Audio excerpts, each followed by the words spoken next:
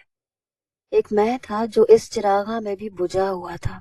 Party ختم ہونے کے بعد سب لوگ جا چکے تھے لیکن آیت ابھی بھی لان میں بیٹھی تھی. میں اپنے گھر والوں کو رخصت کرنے کے بعد واپس آ رہا تھا جب سیٹھ ہمدانی نے لان سے نکلتے ہوئے میرے کاندھے پہ ہاتھ رکھا. اس حالت میں اسے کوئی پریشانی نہیں ہونی چاہیے. میں تم دونوں کو کچھ عرصے کے لیے باہر بھیج رہا ہوں. آیت کا یہاں رہنا ٹھیک نہیں ہے. جی آپ ٹھیک کہہ رہے ہیں.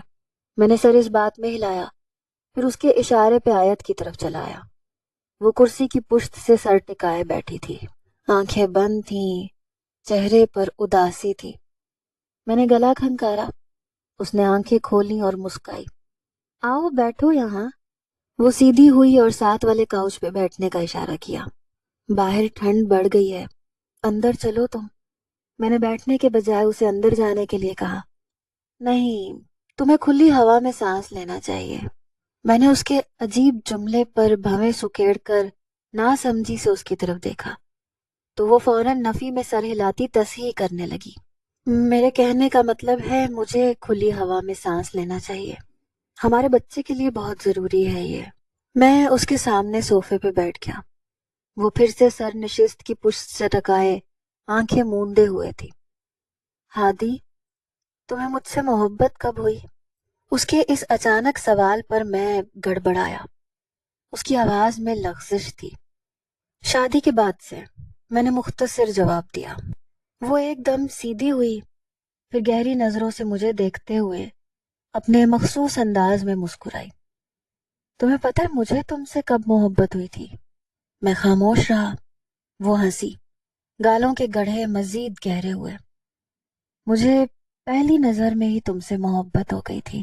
جب اس شام، جب تمہیں میں نے دیکھا تھا. سب کزنز میرے پاس آ گئے تھے لیکن تم وہیں کھڑے تھے اور تم مجھے نفرت سے دیکھ رہے تھے. میں اسے کیسے بتاتا کہ یہ نفرت اب بہت آگے کا سفر طے کر چکی ہے. میں نے اسی وقت ٹھان لیا تھا، اس نفرت کو محبت میں بدل دوں گی. میں نے اس کے لیے بہت جتن کیے ہیں. وہ خاموش ہوئی. میں کسی روبوٹ کی طرح بیٹھا اسے سن رہا تھا. کیا بتاتا اسے کہ میں نے بھی اس سے چھٹکارا پانے کے لیے بہت جتن کیے ہیں. اس نے ایک دم سے گہری سانس لی. اور دیکھو میں کامیاب ہو گئی. میں نے سنجیدگی سے سر ہلایا اور فوراً اپنی جگہ سے اٹھ کھڑا ہوا. تمہیں اب آرام کرنا چاہیے. چلو اٹھو چلتے ہیں. اب آرام ہی تو کرنا ہے. بیٹھو نا، کھلی فضا ہے. تم مس کرو گے یہ سب. میں نے ناسمجھی سے اس کی طرف دیکھا. وہ اتنی عجیب باتیں کیوں کر رہی تھی؟ وہ میرا ہاتھ تھام کے زبردستی بٹھا رہی تھی.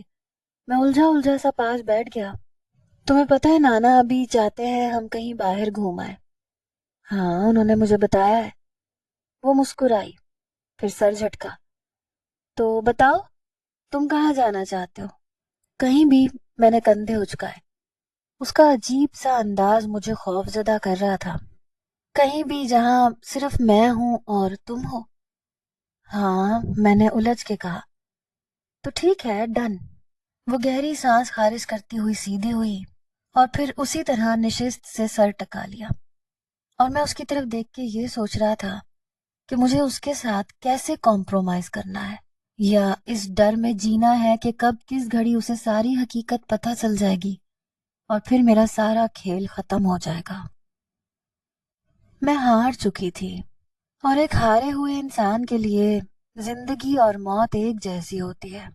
لیکن میں نے اس موت کا انتخاب صرف اپنے لیے نہیں کیا تھا. میں ہادی کو اپنے ساتھ لے کر یہ سب کرنے جا رہی تھی اور اس کا علم میرے سوا اور کسی کو نہیں تھا. نانا ابھی جلد بدیر ان آدمیوں تک پہنچنے والے تھے جنہوں نے مجھے اغوا کیا تھا، اور اگر ہادی کا پلان کامیاب ہو جاتا تو شاید میں اب اس دنیا میں نہ ہوتی. ہادی کی حقیقت کھلتے ہی نانا ابھی اسے کبھی زندہ نہیں چھوڑیں گے. یہ میں اچھے سے جانتی تھی کیونکہ وہ کبھی کسی کو دوسرا موقع نہیں دیتے تھے. میں یہ سب ہونے سے پہلے ایک اور کھیل کھیلنے جا رہی تھی جس کا انجام میں نہیں جانتی تھی. ہم دونوں گاڑی میں بیٹھے تھے، ایئرپورٹ کے لیے روانہ تھے. متین اور میرا خاص ڈرائیور میرے ساتھ تھا. جن کو میں نے صرف آدھے پلان میں شامل کیا تھا، جبکہ باقی کا آدھا صرف اور صرف میں جانتی تھی۔ گاڑی ایئرپورٹ کے بجائے فارم ہاؤس کے راستے پہ چل پڑی تھی۔ ہادی جو باہر ہی دیکھ رہا تھا تھوڑا الجھ کے سیدھا ہوا۔ یہ کہاں جا رہے ہیں ہم؟ یہ ایئرپورٹ کا روٹ تو نہیں ہے؟ ہاں، ہم پہلے فارم ہاؤس جا رہے ہیں، میرے کچھ ڈریسز ہیں وہاں، مجھے وہ لینے ہیں۔ ہم بہت لیٹ ہو جائیں گے، کیا ضرورت ہے ان ڈریسز کی؟ نہیں ہوتے لیٹ، اسی لیے تو جلدی نکلے ہیں، ڈونٹ وری۔ میں نے مسکرا کر اسے تسلی دی۔ وہ سنجیدہ سا ہو کے بیٹھ گیا۔ کچھ گھنٹوں کے سفر کے بعد ہم فارم ہاؤس پہنچے۔ وہ میرے ساتھ تھا۔ میں اپنے بیڈ روم میں آ کے اپنے کپڑے سوٹ کیس میں رکھنے لگی۔ اتنی دیر میں ملازم جوس لیے کمرے میں داخل ہوا۔ میں نے ہادی کو اس کا جوس دیا، پھر خود سے بیگ درست کرنے لگی۔ جوس پینے کے چند منٹ بعد ہی وہ بے ہوش ہو چکا تھا۔ میں کمرے سے نکلی، باہر آ کر متین کو فون کیا۔ ہیلو؟ ہاں، بس یہ بات اب کسی کو پتہ نہیں چلنی چاہیے کہ ہم باہر نہیں بلکہ فارم ہاؤس گئے تھے۔ میں نے فون بند کیا اور واپس کمرے میں آ گئی۔ ہادی اس خفیہ کمرے کو میری قبر بنانا چاہتا تھا، اور اب میں اسی کمرے میں اسے اپنے ساتھ بند کرنے والی تھی، ہمیشہ ہمیشہ کے لیے۔